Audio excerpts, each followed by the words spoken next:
turbo, kita membuat turbo besar kepala buduk. So sekarang kita nak tanya owner Evo 10, pengalaman dia lepas buat dekat AFN Performance.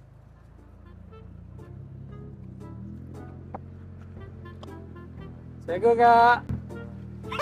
Ya, aku salah. Ya, ada pompo.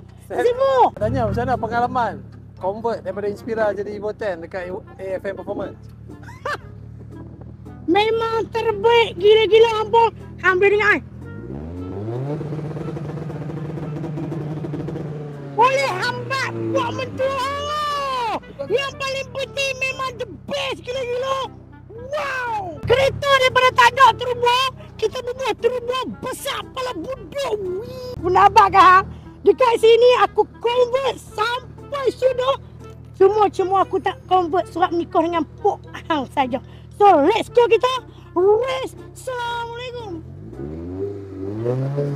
So hampa dengar? Biar jadi bila hampa lagi nak main? Ramai-ramai. Singa main. FM Net. Performance.